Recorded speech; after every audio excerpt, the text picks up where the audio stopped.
A pecuária brasileira não vai se livrar de perdas por conta da crise provocada pela pandemia da Covid-19.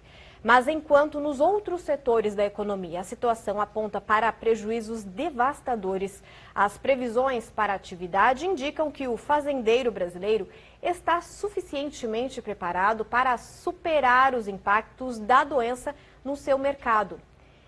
Quem tem mais informações sobre o assunto é o nosso editor Sidney Maschio, que continua trabalhando de casa como medida de proteção contra o novo coronavírus. Sidney, boa noite. Faça o favor, então, de assumir a ponteira da comitiva. É um prazer estar aqui hoje com você.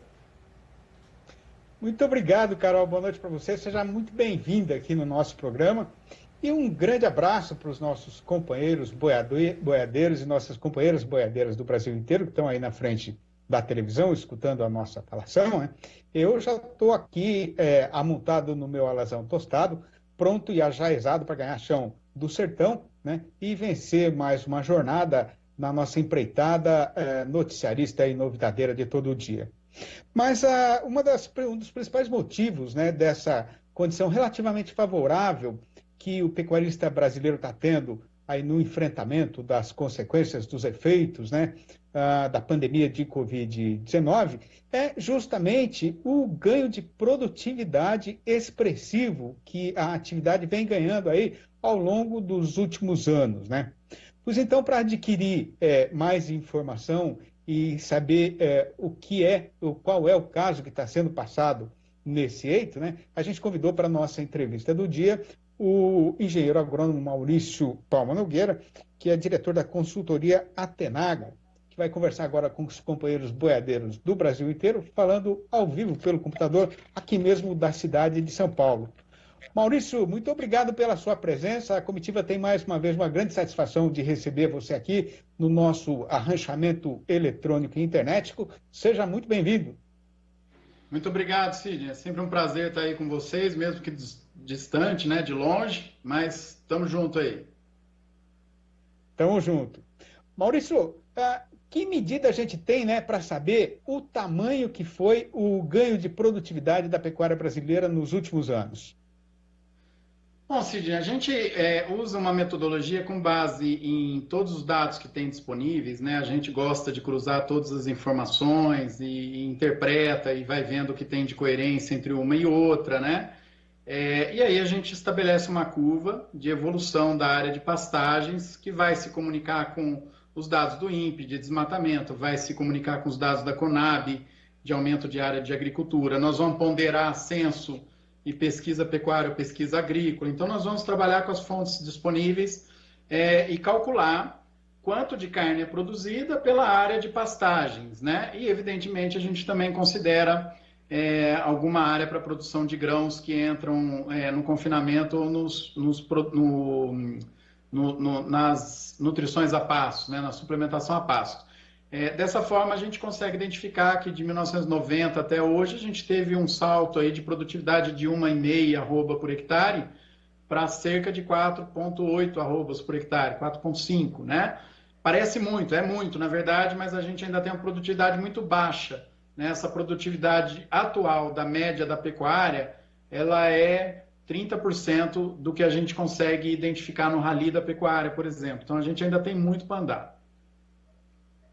Justamente isso, eu ia te perguntar mais para frente, mas vou adiantar essa pergunta já agora, né? Quer dizer, você comparando com países aí que disputam com a gente espaço no mercado internacional, a nossa produtividade ainda está muito baixa, né? Quer dizer, tem chão para a gente vencer ainda, né, Maurício, nessa parte de produtividade?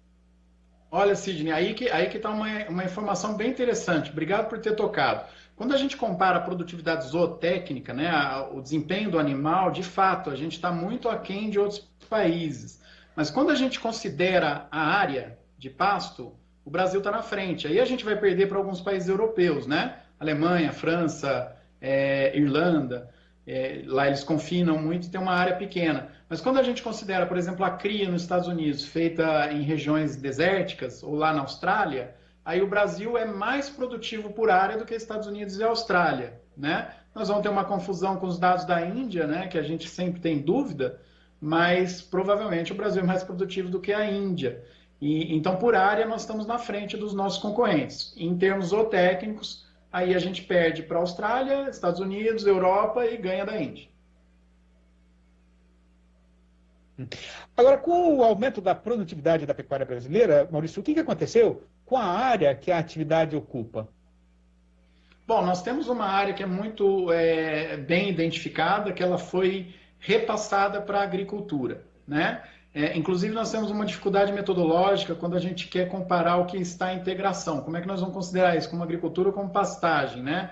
E existem dados aí de 12 a 15 milhões de hectares em integração, embora a gente faça uma ressalva com relação a que tipo de integração está sendo feita. É integração mesmo ou é plantio de pasto com agricultura, né? Enfim, e aí uma área que causa maior ainda confusão entre os dados, que é aquela área que já passou por degradação. Então ela foi degradada e virou mato de novo. Ela está em regeneração. É interessante essa área, que ela hoje é a maior fonte de dúvidas com os dados disponíveis com relação à pastagem. Inclusive, muitos estudos que estão falando em degradação estão tratando a área já degradada como estatística para prevenir degradação. Isso já aconteceu, né? Então, mais ou menos entre 50 a 70 milhões de hectares, de 1985 até hoje, voltaram a entrar em regeneração, né? Algum estágio que eles estão aí de mato, seja no estágio inicial, secundário, ou já cumpriu todo o ciclo e virou mato de novo. Como em regiões amazônicas, por exemplo, isso acontece com maior velocidade. Agora, quando a gente fala em áreas em regeneração, né, parece que é um negócio legal que a gente está devolvendo para a natureza, né? Mas isso também não é um sinônimo aí de, digamos assim, um certo fracasso de pelo menos uma parte dos pecuaristas brasileiros que não souberam tirar o máximo de produtividade e evitar essa degradação ou essa volta do mato, digamos assim? Exatamente, Sidney. É isso que a gente precisa interpretar com cautela. Do ponto de vista ambiental, em balanço de carbono, embora ninguém goste de considerar isso, dos que trabalham com pesquisa em relação a esse assunto, isso é um ativo, né? Por quê? Porque essa área não tem mais bovino emitindo carbono, emitindo metano, e ela tem vegetação sendo reconstituída, então ela acumula carbono. Em termos sustentáveis, que aí envolve economia e social, ela é insustentável, justamente pelos itens que você apontou, né? Então é um fracasso, né, do ponto de vista de manejo, e nós temos aí um impacto muito grande, principalmente no pequeno produtor. Agora, de qualquer maneira, né, Maurício, o Brasil ainda tem uma área de pastagens degradadas que é absolutamente gigantesca, né? O que a gente precisa fazer para evitar a degradação total e tirar o melhor que a gente pode tirar dessas áreas, em termos de produção? Então, Sidney, primeiro a gente tem que qualificar a degradação, né? Nós ainda temos um problema, não é um problema conceitual, é como que nós vamos optar para trabalhar o conceito de degradação, né? Eu uso muitos dados de um pesquisador lá da Embrapa de Belém, que eu gosto bastante da metodologia que ele trabalha, e a gente vai a campo sem poder avaliar a realidade da fazenda. Então, a gente vai avaliar o pasto em si, né? Então, qualificando, a gente vai saber que nível de degradação o pasto está. Então, nós temos uma quantidade em degradação, mas essa quantidade degradada ela é menor, né? Em estágio avançado de degradação, não aquele que já passou pela degradação. E aí nós temos que criar medidas, Sidney, que evitem que esse pasto degrade, né? Que ele piore de qualidade. Isso é muito bom do ponto de vista ambiental e econômico, né? E social também, né? Que nós vamos acabar melhorando a qualidade dos empregos e o acesso à carne. E essas técnicas a gente tem que trabalhar manejo de pastagem, recomposição de nutriente de solo, controle de plantas invasoras. Então é um pacote tecnológico que a gente tem que começar a implementar nas fazendas para evitar que essa área se degrade. Sempre a degradação ou qualquer outro item que minimize resultado, ele é mais impactante no pequeno do que no grande produtor. Por isso, sempre eu reforço a preocupação aí com os pequenos produtores. Agora, Maurício, se não fosse esse aumento na produtividade que a gente conseguiu na pecuária nos últimos anos, né, de que tamanho seria a área necessária para a gente produzir, né, o tanto que a gente produz de alimento hoje, de carcaça, de carne hoje? Essa é uma conta bem interessante, Sidney. Ela foi feita a primeira vez lá pelo Geraldo Marta Júnior, da Embrapa, que a gente chama de efeito substituição, né? E aí a gente faz o cálculo em cima dos dados, ele usou o censo, né? Porque pesquisa tem que usar dados oficiais, dados confirmados. Então ele usou o censo do IBGE, que é periódico. A gente, né, como trabalha com consultoria, atualiza com os dados que a gente tem, explica como que a gente chegou neles. Se eu pegar a produtividade de 1990 e considerar que nós vamos produzir com aquela produtividade a quantidade de carne de 2019, a gente ocuparia hoje 430 milhões de hectares de pastagem, né? Enquanto hoje a gente está ocupando aí cerca de 162 milhões de hectares de pastagens. Tá certo. Bom, quer dizer, resumindo rapidamente para a gente arrematar a prosa, né? O Brasil, a pecuária brasileira precisa derrubar a floresta para crescer?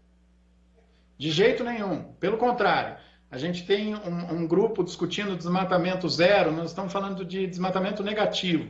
Nós temos que criar uma política que evite o caos social no campo, né? Que evite que essas áreas sejam perdidas, porque a gente tem que qualificar a produção. Nós não precisamos desmatar, mas essa discussão, Sidney, ela não pode levar a gente a um debate com relação à legalidade. Nós temos um código florestal no Brasil. E dentro desse código florestal, que é muito exigente, nós temos parte da área que estão dentro de algumas fazendas que ainda poderiam ser desmatadas, né? E isso a gente tem que garantir esse direito por lei, porque nós temos uma lei que foi aprovada no Congresso brasileiro, pode criticar ou não, na democracia quem define as leis e as regras é sempre o Congresso.